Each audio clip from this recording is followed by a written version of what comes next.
Exam time દરમિયાન તમે જો 2 વ્હીલર લઈને કે 4 વ્હીલર લઈને તમારી કોલેજે એક્ઝામ આપવા માટે જાઓ છો તો ટ્રાય કરો કે એની સ્પીડ સેફ સ્પીડની આજુબાજુ ચલાવો. હેલ્મેટ પહેરીને તમારું વ્હીકલ ચલાવો. કેમ? એના ઘણા બધા રીઝન્સ છે. અબે જલ્દી બોલ, કલ સુબહ પનવેલ નીકળના હૈ. કદાચ ભગવાન ના ચાહે ને તમારું એક્સિડન્ટ થઈ ગયું, બીજાની ભૂલના લીધે તમારું એક્સિડન્ટ થઈ ગયું, અથવા તમે સ્લીપ થઈ ગયા અને કદાચ તમને ફ્રેક્ચર આવી ગયું. ડોક્ટર તમને એવું કહી દે કે 1 મહિના સુધી તમે બેડ રેસ્ટ ઉપર જ રહેશો. તો તમે જે 6 મહિના કરેલી મહેનત છે એ એક જ સેકન્ડની અંદર ધૂળમાં મળી જશે અને પથ્થરની માટી બની જશે. यही नहीं, अभी और सुनिए.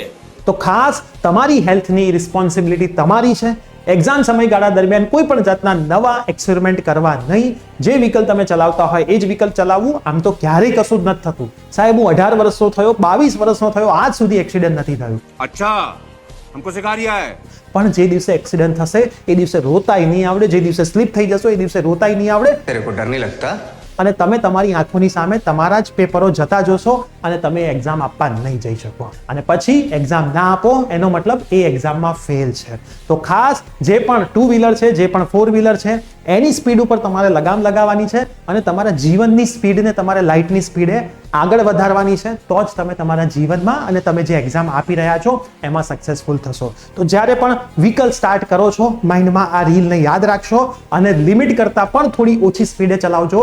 5 મિનિટ ઘરેથી વહેલા નીકળજો, હેલ્મેટનો પ્રોપર યુઝ કરશો અને શાંતિથી માઇન્ડને કંટ્રોલ કરીને મોબાઈલ જોતા જોતા નહીં, શાંતિથી રસ્તો જોતા જોતા કોલેજ સુધી પહોંચશો અને કોલેજથી ઘરે આવશો. તો તમારી એક સરસ મજાની સેફ એક્ઝામ જશે.